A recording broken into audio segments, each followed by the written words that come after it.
Welcome to Walkabout the Galaxy, the ranty astronomy podcast, where the science is universal, the opinions are personal, and something else is funny. Mm-hmm, sure is. We are strange top and down, the Astroporks, also known as Josh Caldwell, Jim Cooney, and Audrey Martin. Coming to you from the Walkabout studio at the University of Central Florida. Remember to subscribe to us on all platforms, including Facebook, Instagram, YouTube, and Threads. You can contact us anytime at wtg@ucf.edu with questions, suggestions, and compliments. Our Stumper today is like, is it a meme? I don't know. It's from TikTok. And Are Instagram. you aware of this thing in Instagram? Yes. You may have been asked, you fellow Astroquarks and dear listeners, recently Or by have a friend, asked. a loved one, or have asked someone. I have asked. You have been an asker. I have been an asker. Jim and I have been askees of the question, how often do you think about the Roman Empire? Which, we won't go into that, but it raises the question of, are there things that may be surprising to most, or any, that you think about relatively frequently? I think about how tired I am all the time. Yeah. I don't know if that's surprising. Maybe not. Maybe not. Yeah. Any topics? Any areas? Any philosophical questions? Scientific questions? Yeah, well, maybe not philosophical, but sometimes if I'm just like sitting doing something, I can't listen to like music or anything whenever I'm writing something. So if I'm writing a proposal or I'm writing a paper, I can't like listen to anything. Otherwise, I can't type words. Yeah. And so I'm very aware of the ambient sound around me. And sometimes I can start to hear my heartbeat. And I'm very, very, very aware of how much like the force that it of my heart against like my rib cage almost. Interesting. And I think about that like kind of a lot. Okay. That's a great answer. It's That's very responsive to the question, because that is surprising. Yeah. Yeah. I think about That's like, not something I think about very often at all, I have to say. ever. Yeah. Jim, what about you? What do you think about? Treasure. Treasure. like buried treasure. Yeah, all kinds of treasure. The possibility of perhaps finding some treasure. Oh, I don't find some treasure. So bad. When you first asked that, I was thinking though not of treasure, but I think it's a little bit surprising, not what I think about, but sometimes the way I think about it. In order to think about things, I very often have to pretend I'm giving a lecture to classes. So Interesting. all of my internal monologues are as if I were giving a lecture to a class, Very which I think is interesting. maybe weird. But Yeah. anyway. I think I spend, this certainly not surprising anybody who knows me, I spend a lot of time thinking about things that I didn't do the way I wish I had done them. Aw. So going back to as far back as I can remember in my life. So that time when I was 7 and I said something mean to one of my friends. Right. I'll be walking across campus and I'll like literally like go, oh, because I'll remember something It'll that just pop happened into your head. 40 years ago or something like that. Yeah. I think that's pretty common. I Yeah. used to do that, And then, but now I take medicine for that. and I'm a runner, and people ask me sometimes, what do you think about when you're running? You're a runner too, Yeah. Audrey. That's what I think about when I'm running, and I'm usually thinking about how much longer can I keep doing this? And I'll sometimes have a strange imagined conversation with a person running with me who isn't running with me, Right. telling them how much further we have to go. Yeah, I do that too. Maybe I'll be not how much further, I'll be but saying yeah. it's like, okay, imaginary person, after that tree up there, we just have to turn left, and then it's, just another mile or something like that. Have that conversation. Why is it done that way? I don't know. It doesn't have anything to do with astronomy either. It's fun. Today we'll talk about a new model for the origin of Saturn's rings, bad consequences of the next supercontinent, Oh. antimatter, Yeah. and what matters or not in science fiction. Oh man, that's a lot of stuff. But first, this episode of Walkabout the Galaxy is brought to you by Orbital Resonances.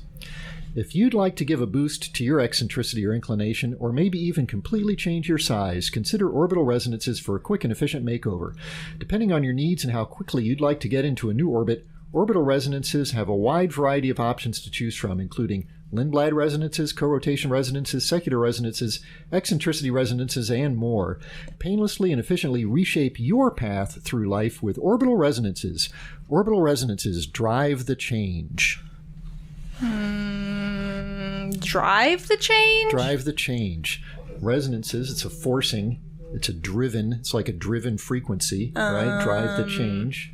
You have a driving frequency in a system with a forcing perturber, which is what happens in resonances, which we will be talking about later. Very exciting. Like Ford Motors? Boeing. Tesla. You're both on the right track. It's Renault. Well, I don't know what that is. That's a car company. Is it? Yes. I didn't know that. In space news, a new American record for longest single stay in space was set this week. Oh. Well, or it ended, or whatever. They came down? Yes. Frank Rubio returned to Earth after 371 days. Holy cow. In space. Oh my That's God. a longish time. I hadn't realized there was somebody that was up there doing that. They did that with that twin guy, right? Mm-hmm. Well, yeah, who was a little bit less than a year. Right. Yeah. But Kelly, Frank was only supposed to be up there 6 months. There was a problem with one of the things that was supposed to bring him back. So his stay was... Oh no, it was unintentional. Was prolonged. Oh no. I Which- would be so angry. Well, this brings up, I have a bonus stumper for you. Suppose you get an offer to go to space. Now, Jim, I'm not even sure if you would accept an offer under any terms, so we're going to find that out in a second.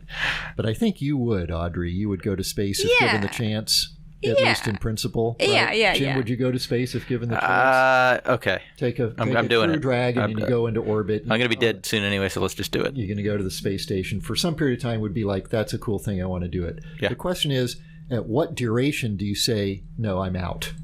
Like if they say it's going to be 10 days, you're like, great, 10 days in space. If they say 3 weeks, you're like, cool, extended vacation in space. They're like 3 months, you're like, maybe I'll write a book or something. At what point do you say, no, forget it? I think it would have but being on like the space station is part of Earth it. orbit. Yeah, you're not going to a cool place. So like 10 it has to be more than 10 minutes. It has to be like at least a day.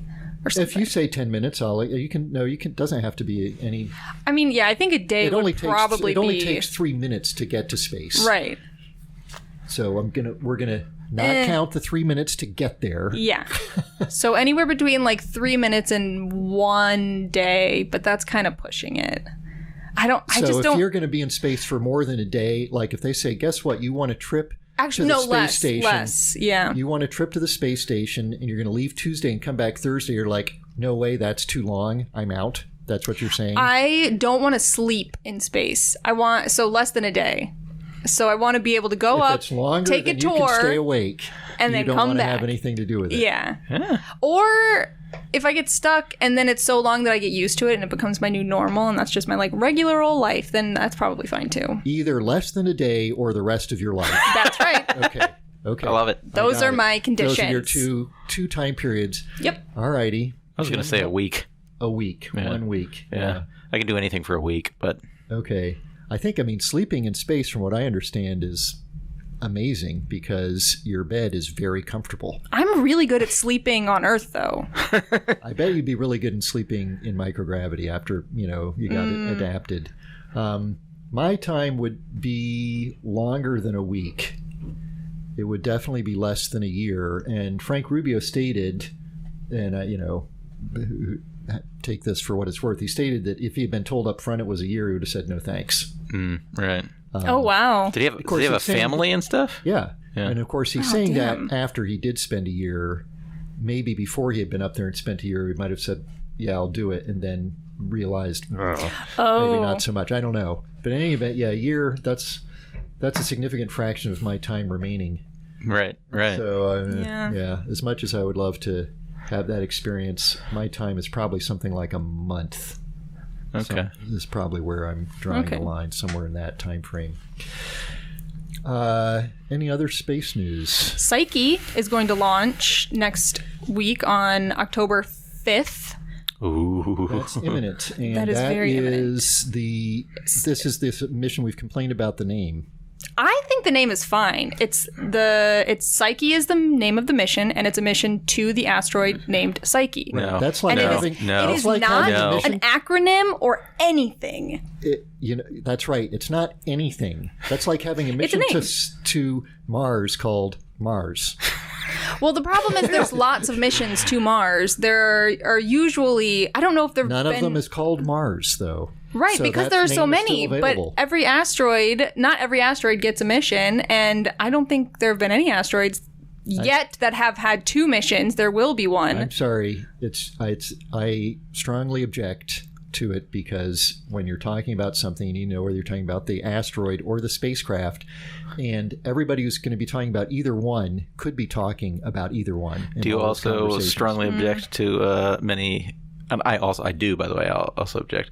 Do you strongly object to musical artists naming their first album their own name? Yes. Agreed.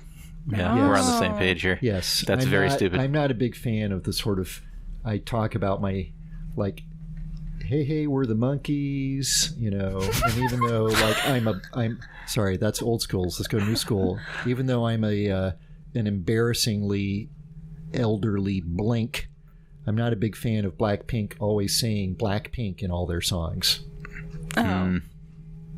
We are Blackpink, or I'm not, Is that what people who like Blackpink are called? Blink? They are. Interesting. Yeah. Weird. It Fun. is weird. Well, I don't know. BTS fans are called ARMY, which I think is weirder. Well, that doesn't make any sense. There you go.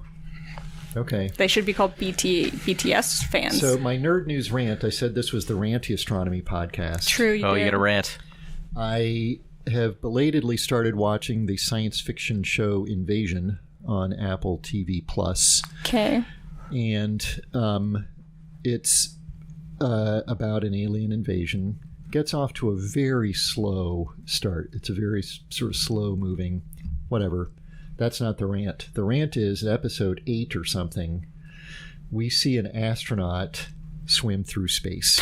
Oh, no. Oh, yeah, you mentioned that earlier. And I'm just like... Swim in water, like in a swimming pool? No. What do you mean swim? She's in a spacesuit. She's in a spacesuit, and she's doing the motion Jim is doing. She needs to get from point A to point B. Oh, and she's not by like herself using with the... a spacesuit. She's not using free in space. There's a ship over there or something. She wants to get to it, and she makes swimming motions. Yeah. And sure enough, is propelled forward through the vacuum of space. Yes. And I'm like, okay, I That's started embarrassing. screaming. I started screaming. I bet you actually did. And then I'm like, wait a minute. Okay, maybe because there's weird stuff going on in the show. Maybe this isn't actually really happening. Maybe this is it's like a dream sequence or something, maybe it's a right? dream sequence or a perception or something like of a struggle or something like that. Yeah. By the end of that, we've moved on. The person got to where the person wanted to go, and we've kind of moved on, and there was nothing at all to suggest that this was anything other than, that's how astronauts get around in space, by pushing against vacuum. What episode was it? 8, maybe. Oh, okay, never mind. This is very upsetting. That's explicitly an example I use in like physics 1 classes about you can't do that. It's just I am like who's the science it doesn't advisor even on make that? any, like even if you don't even know, if you're just basing it on intuition, it doesn't make sense like intuitively. Well, it made sense to somebody intuitively.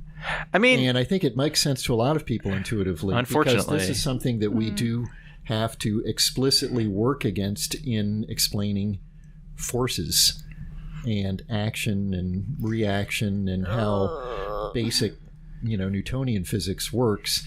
But here's the thing: is like I'm not screaming when I watch Star Trek and they're walking around in a spaceship, right? And I'm not screaming when they use the transporter. And I think the reason is because this astronaut swimming through space, that show is set in nominally our reality, our universe of worlds. And Star Trek, which is sort of nominally in our future, has created a set of rules where they say, look, here's what we're doing going in. Yeah. Right. We're making it so you can walk around in a spaceship. Spaceships can travel faster than the speed of light. Everybody speaks English.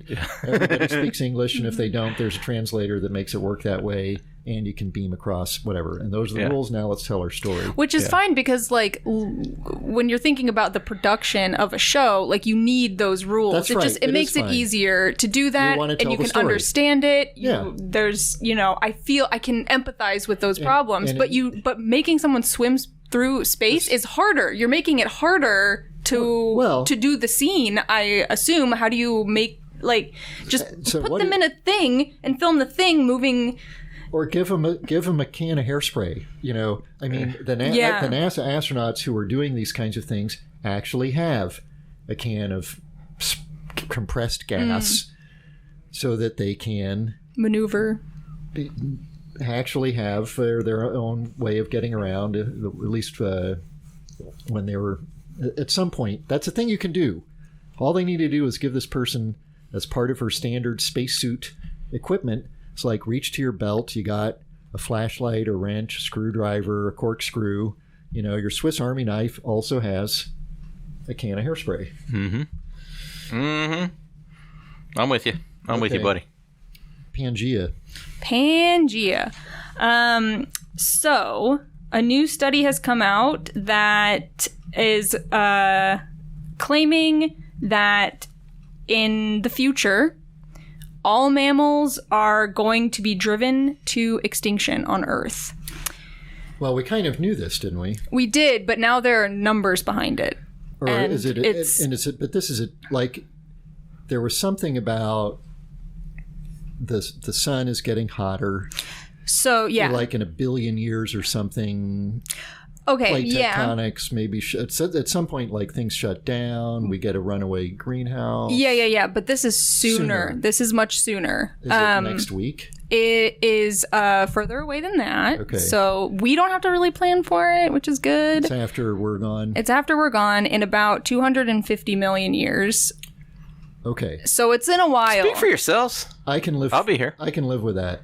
You can live with that, but I can live with 250 million. If I just exercise a little bit more and eat a little healthier. Yeah, Jim, you're planning on staying alive for 250 million years. You're going to have a long, sad life, my friend. Okay, so then this is really, really important for you. This is relevant for me. Yeah. All right, so so we all know about plate tectonics. The surface of the Earth's crust is moving, and there used to be a supercontinent where all of the land mass on Earth, the land that isn't underwater in the ocean, was together, and that was Pangaea. Then Pangaea broke up, and now they've been moving around. There was Gondwana at one point. There were a couple of others that I just don't remember.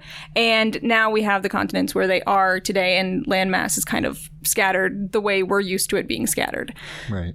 So... And it's the plates are part of they're actually thicker than the crust, right? The plates are thicker. They're lithospheric. The crust is made up of plates. So there's continental material and there's oceanic material. I think the crust is the upper part of the plate. Yeah. So on the continent, it's a different material than in the ocean. The oceanic crust is thinner and is typically made of basalt. There is a lot of more fresh rock. It's newer. Mm-hmm. The oldest rock on Earth is going to be on the continents, not on the ocean floor, in areas that haven't been affected too much by plate tectonics. So there's areas of Canada and there's areas of Australia that have, like, the oldest rocks in the world. The plates are not just the crust, whether it's oceanic or continental. Okay. The plates are not just the crust. The crust is you're saying the crust, but the plates include the crust part and the I see what you're saying. Mantle part. Yeah. They're very confusingly label layers of Earth, sometimes based on composition and sometimes based on solidity. Right. Mm-hmm. Right. Yeah. And yes, in any event, Yeah. the plates are moving around. Plates are moving carrying around. the continents around with them. Yes. So eventually we're going to get back to a Pangaea-like supercontinent that they're calling Ultra Pangaea? Where did it go? That's not very imaginative. Yeah, I was going to say. We could do better than that. Come on. Oh, Pangaea Ultima. A little slightly They've been better. watching too much Transformers or something. Wow. You guys Okay. hate this. So Pangaea Ultima is going to it's going to We're snarmy today. be concentrated around the equator. Okay. And so because of that, it's going to be a little bit hotter than normal as well. Okay. When there is land next to ocean, that helps cool down the area of land that's right next to it. So there's going to be more land that isn't next to an ocean when it's a supercontinent. If it's all put together, you've got less coastline per Exactly. square mile of land. Exactly. Right. So those two things, plus when the plates move, you get volcanoes a lot of Right. times. So there's going to be more volcanoes, which also means more volcanic outgassing. And those are greenhouse gases too. Right. So the combination of there being one supercontinent, that supercontinent being near the equator, and the increased volcanic activity, as well as the sun being a little bit hotter. It's not going to, I don't know how much hotter it's going to be in Quarter of a billion years. and but it'll be a little bit hotter. Right. That is going to make it a little too hot for pretty much any mammal to survive. Really? Bummer. That is a Yeah. bummer. I love mammals. I know. I know, me too. But here's the thing. I feel like Yeah. 250 million years is quite a long time. Right.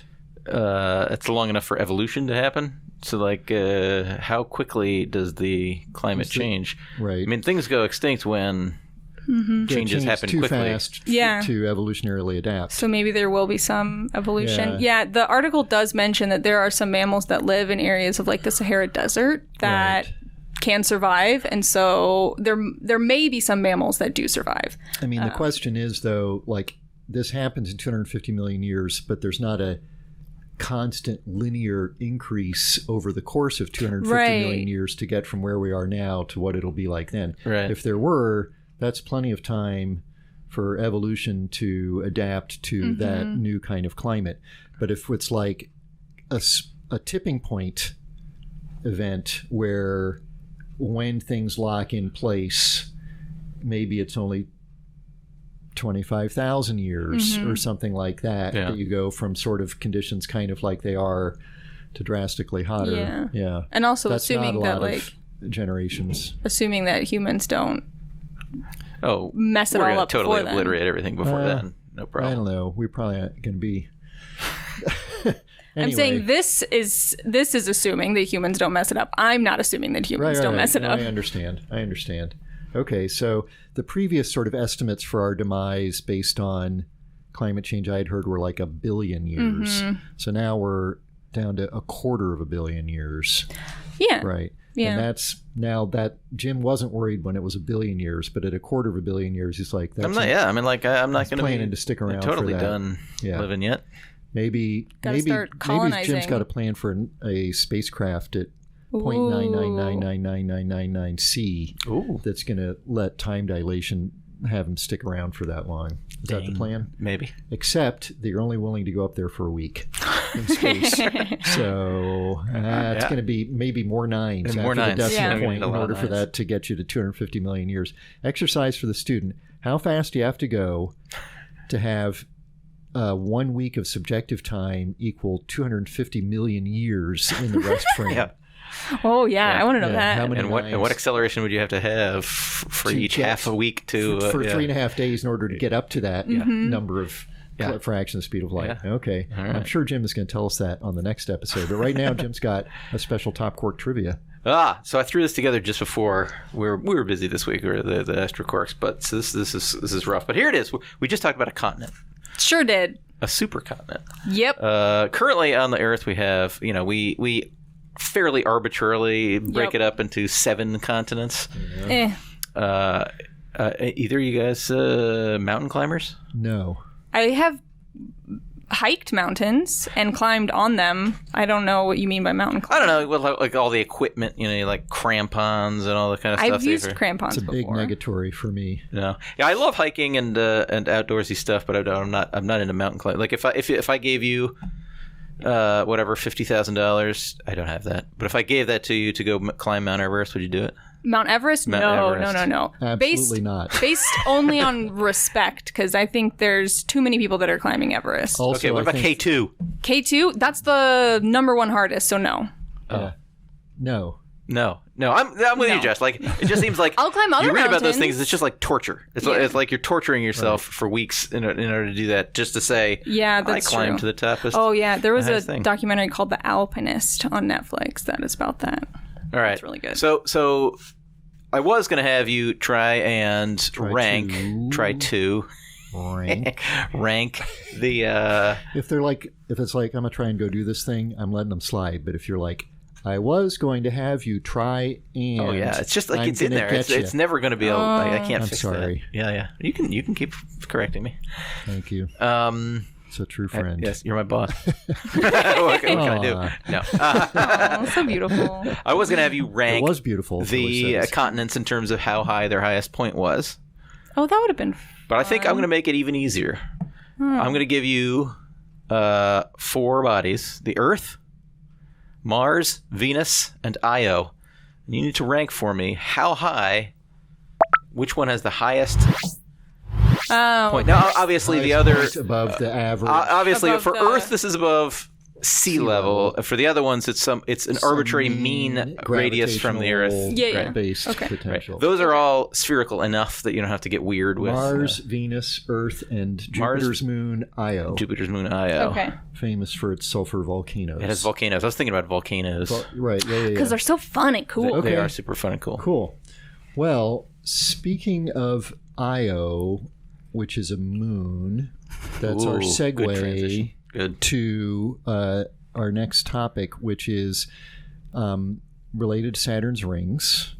And we've talked before about discoveries and observations and modeling, and observations from Cassini and subsequent modeling that indicates that Saturn's rings are young, meaning they're not left over from the formation of the solar system, but there may be from the last one or a small few number of hundreds of millions of years.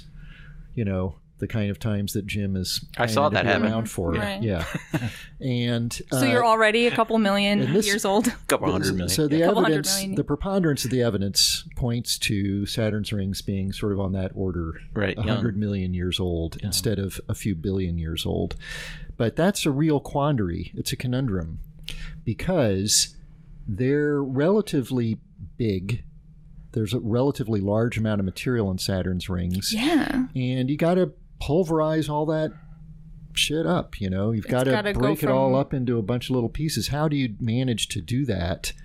In the early days of the solar system, all kinds of stuff was crashing into things. Right. So you had lots of big collision events, how we got the Earth's moon, and a lot of other interesting things in the solar system. So then it's kind of left over from those early days makes sense. But it's like something big enough to do that, and Saturn's rings appear to be like almost completely ice, which poses some additional challenges for how do you make it, because most things that are big are going to have ice and rock. Yeah, that so was always have the thing that special made me wonder. conditions that you only get the ice there, and you don't have the rocky part from whatever it was that made it. Yeah, so it's tough.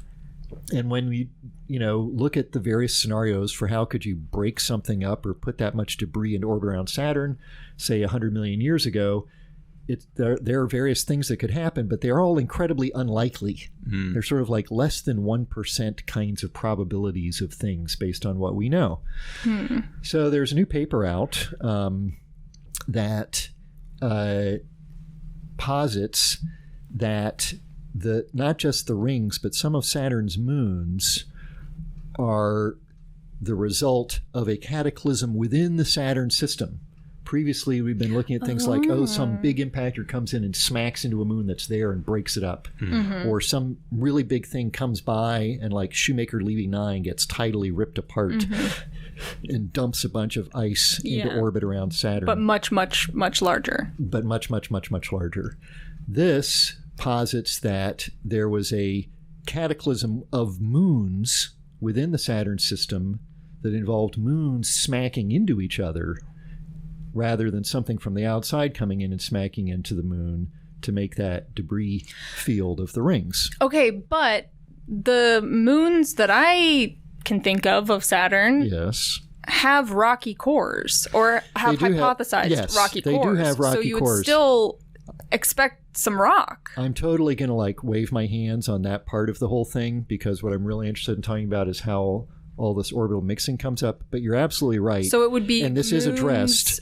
So the moons smash into each other. The moons do have rocky cores. But the rocky cores survive the smashing? And there's poof away? As I said, I'm waving my hands on that part a little bit.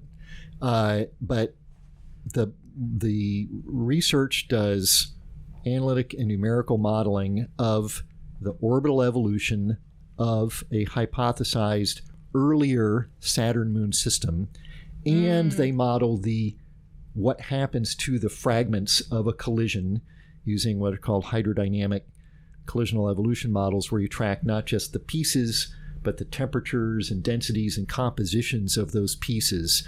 Same kinds of things that were done to model the origin of the Earth's moon from the hypothesized giant impact that produced it. And you get not the same composition of the thing that you started with. So for example, the moon's composition in bulk is not the same as the Earth's composition in bulk.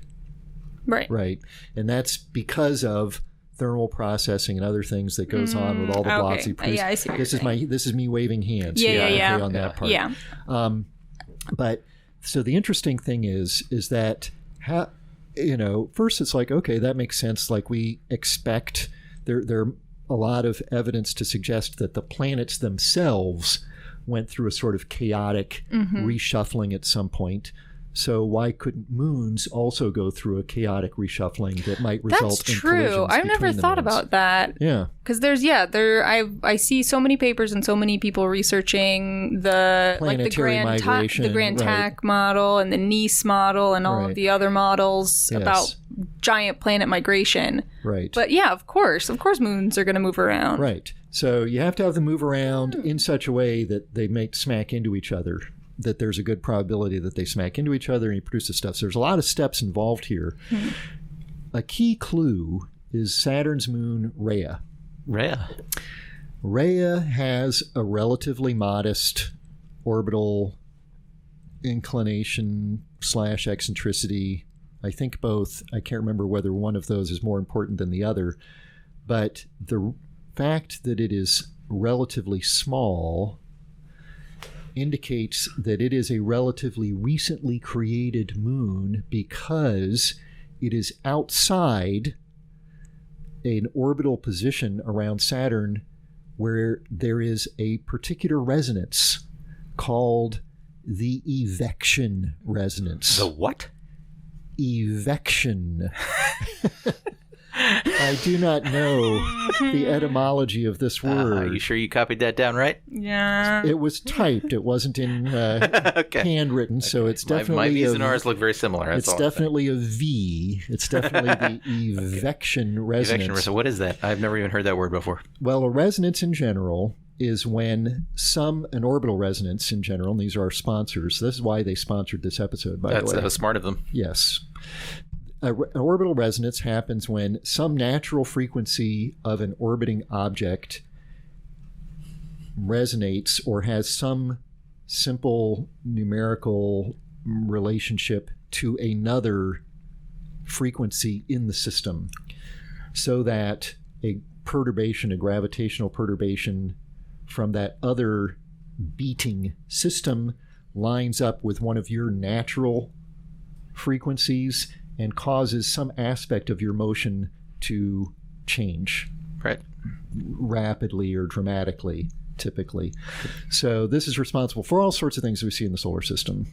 Gaps in the asteroid belt. And in the Kuiper gaps belt. in Saturn's rings, things in the Kuiper belt as well. And so the Evection resonance, what's the frequency that's being matched? If you have an object on an elliptical orbit, there's a bunch of frequencies. One of them is how long does it take me to go 360 degrees around, right? If the orbit is inclined, there's how long does it take me to go up, down, and up again. You would think that would be the same as the time to go around, but in general, it isn't. Then there's, if you're on an egg-shaped orbit, you're going in and out. So how long does it take me to go in, out, and in again? And again, that is not the same as the time it takes to go 360 degrees around. So those are just some examples.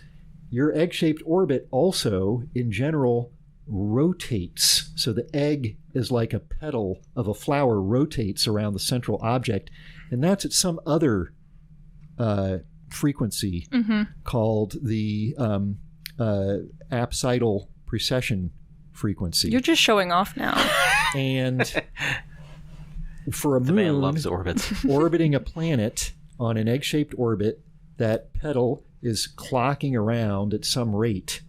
If that rate equals the year of the planet, or if the period of that petal going around the planet once is equal to the time it takes for the planet to go around the sun once, that is the evection resonance. And it's very cool, because what it does is it makes the sun lock on to that egg-shaped petal and kind of hold it in place. And then you've got a torque, a twisting force acting from the sun onto the orbit of this moon. In any event, because the moon is interacting tidally with the planet that it's orbiting, causing its orbit to evolve, it moves outwards. It'll move through the evection resonance location, and when it moves through that evection resonance, its orbit goes a little bit wonky. And Rhea's orbit does not look as wonky as it should had it gone through the evection resonance. And if it was 4.5 billion years old, it would have had to go through the evection resonance. So this suggests that it and maybe other moons in the system were created in a kind of Saturn system cataclysm that produced Saturn's rings and created sort of a new generation of moons from these collisional events. So it's not just Saturn's rings that are young, it's some of the other bits too, like Rhea and... Are there other moons that are further out that do look like they've gone through a wonky kind of perturbation? Had I read all of this paper, I might be able to provide you with an answer to that question. Because if none of the moons seem to have gone through it, then maybe something happened with the orbit. I mean, the orbit of Saturn also has changed, and the length of its year has changed, and so maybe that ended up smoothing things out at some point, or unsmoothing, or I don't know. I don't know orbital stuff. I would like you to stop asking me challenging questions at this time, please. Oh, but I'm so interested. But some moons are going to form beyond the evection resonance, so they're never going to cross it or anything like that. It depends, so there's lots of it depends kinds of things. Okay. Our moon went through it, and that is one of the things that has to be taken into account with understanding the whole angular momentum of the Earth-Moon system. That means like how much spinning energy, rotational energy is there in the Earth-Moon system, both in the spin of the Earth and the orbital motion of the moon. It's different than what we would expect. And one hypothesis is that there was an exchange of that sort of spin energy between the Earth-Moon orbit system and the Earth-Sun orbit system because of this evection resonance. This is weird. Yeah, you usually almost entirely ignore the sun when you're thinking about the orbits of moons and things around a planet because they don't matter, but I guess occasionally they do. And my apologies to the authors of the paper if I mangled any of these explanations. I know some of them quite well, so I hope I didn't screw it up. But I just think it's super cool idea, and it's a cool kind of mechanism. Just interesting how these things sort of lock up and interact with each other in interesting ways. And it gets, this kind of thing actually can affect, like, what's the length of the Earth's day? Right. It ties in to us that directly. Yeah. Ooh, there's also an interesting aspect to the surface features, the surface geology of Rhea. There are areas that are more heavily cratered than others, like on the Earth's moon. But so there would have had to have been some resurfacing event at some point. Otherwise, you would have a homogeneous distribution of heavily cratered surface. So some sort of cataclysm is suggested by the cratering distribution. Not a cataclysm, an event, but that may be tomato consistent. I don't know. Right. But that's fun. Yeah. Before we get our trivia answer, do you want to talk to us about antimatter, which is another one of my favorite things? Antimatter is amazing because it's real, and it sounds just made up. Anti-amazing? It's entirely amazing. It's anti-terrible. I totally thought it was made up when I was a kid watching Star Trek. Oh, and absolutely. They had antimatter drive. I thought it was made up. Yeah, it sounds made up. I think most people think, I would assume they think it's made up, but it's not. We use it in PET scans and things like that. I mean, it's a real thing. PET scans also sounds made up. You know, another thing people think is made up? What? Anti-gravity. And that is made up, I always thought. In a sense. And it is, kind of. Yeah. But kind of. Well, I'm trying to tee you up here. Yeah. So, a question that this as I was telling you, Jess, the other day, that kind of exposes my ignorance about particle physics. You know, I consider myself at least trained as a theoretical physicist, but not in particle physics. And I didn't even realize there was a question about whether antimatter was affected by gravity the same way regular matter was. So that is, if you have an antimatter ball, will it fall up or will it fall down? So first remind us what is the key difference or characteristic of antimatter compared to matter. Right. So for every bit of matter that you have, not for every bit, but for everything like a proton you have, there's an opposite thing called antimatter, in the case of a proton, an antiproton, that has a lot of the same characteristics, but some completely opposite. In the case of an antiproton, instead of being a positively charged thing, it's a negatively charged thing. But its mass is identical, so it's like exactly the same thing except negatively charged. And, of course, the awesome fun thing about antimatter is that when a proton and an antiproton come together, they complete annihilation. All of the mass is gone and turned into the energy of radiation.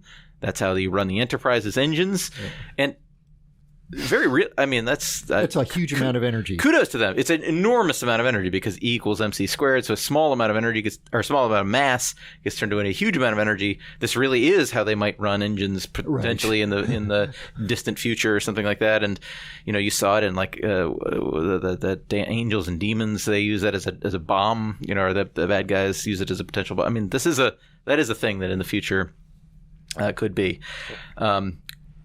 That, by the way, makes it really hard to play with antimatter because if you ever try and collect any of it, it likes to annihilate. It likes to annihilate with anything else around, right? Obviously, if you have a container that you put it in, the walls of the container are made of matter, so it just annihilates in the container. And if you have, the air in the container is made of freaking matter, right? And so it's really hard to isolate antimatter. But we've been getting better and better at it. Physicists have been getting better at it so that they can keep antiprotons around long enough to combine them with anti-electrons, which are called positrons, and make anti-hydrogen even. Right. And that's great because... What? Yeah. Anti-hydrogen? Anti-hydrogen made of a whole atom of hydrogen that is antimatter. Antimatter, yeah, which is great because if you want to see whether gravity is affected, the problem is with these tiny things like an electron, gravity is irrelevant. Yeah. Because all the other forces in nature are so much stronger than gravity.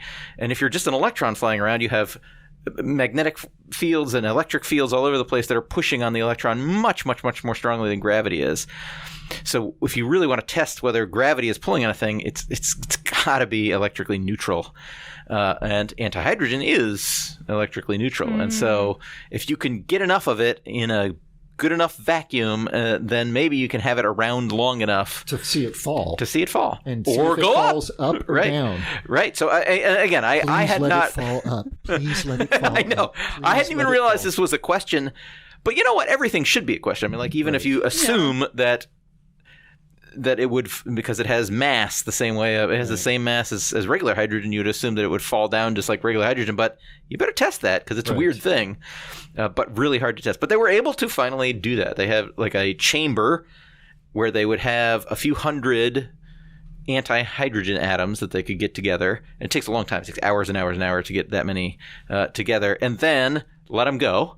Yeah. They let them go. It's like a vertical container, and they let them go by taking the top and bottom sides of the, not sides, but the top and bottom off and let it go.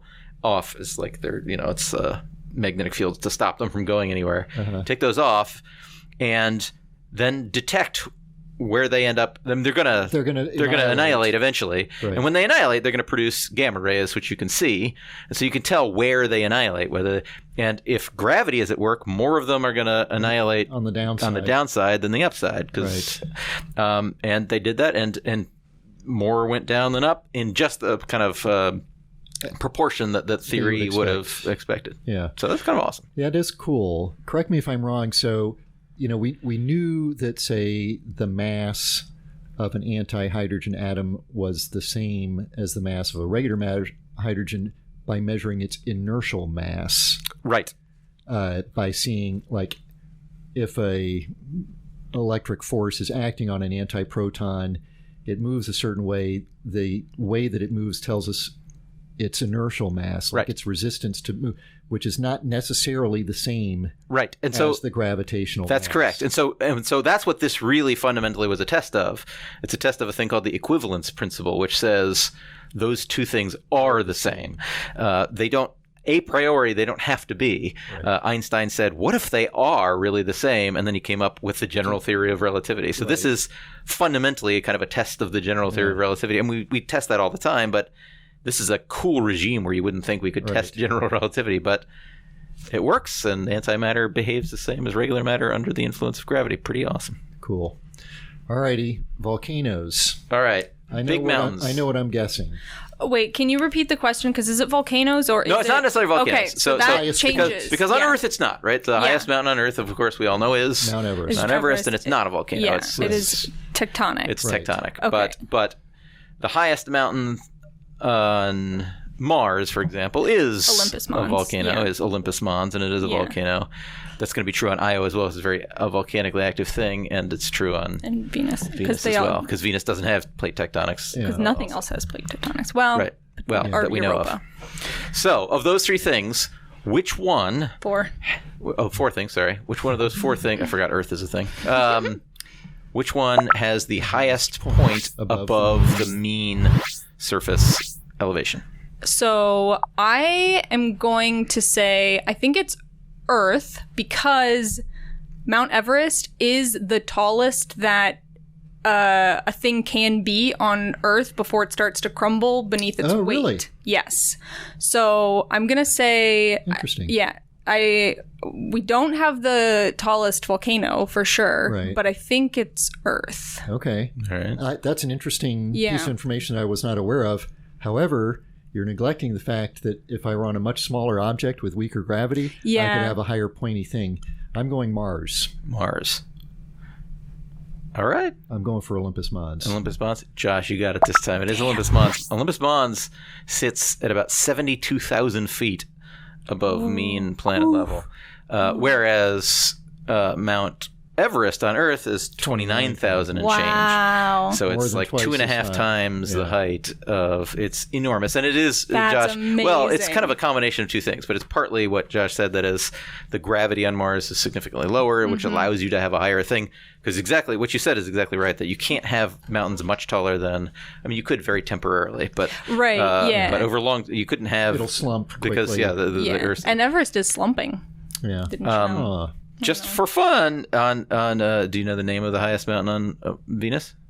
Don't know. Aphrodite. It's Scotty Mons. Scotty? And that's about 37,000 feet above sea level. And on Io, it's got the name no Loki. idea. It's got the name Hukilaka. Busal Montes, and it's 57,000 feet or something. How many? 57,000 feet. So actually, Earth is the lowest. Yeah. Wait, say them in order.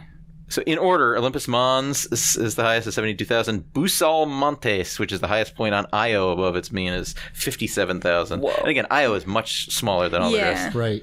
and then Scotty Mons on if we went Venus, and then Earth. Cool. Yeah, one might argue, like, if you didn't know anything about anything, you might go just based on Just the your size. argument. You might say the smallest object has the tallest thing. Right. Yeah. Right. So then it would be Io, Mars, Venus, Earth, and you would be close to right there. It's only Io and Mars that are switched from that order. Right. Mars, because that Olympus Mons is a crazy thing. Like it's so high because it had really huge. active a hot spot underneath, and it's because there is no plate tectonics, like that stuff keeps coming up in the same spot over and over and over again over geological time spans, and it's just building that one thing up. And even though it's that tall, if you climbed Olympus Mons, It'd be like a walk in the park. You might not even know you were climbing because the grade is so low. It's like the size It's of the size of Kansas Arizona or something. Yeah, it's enormous. Yeah. It's awesome. Yeah. Well, it may have felt like a swim through space. It was just another episode of Walkabout the Galaxy. Give us 5 stars and we'll give you the universe. Be sure to follow us on Facebook and Instagram to get all our updates. Subscribe to our YouTube channel. You can do it, Jim. I can do it. And catch up on old episodes wherever you get your podcasts. Our theme music was composed by Richard Jerusik. Production assistance is provided by Logan Basinger. Thanks to our listeners in Ontario, Canada. Stay safe. I'm Josh Colwell. I'm Jim Cooney. I'm Audrey Martin. We're the Astrocork signing off until the next episode of Walkabout the Galaxy.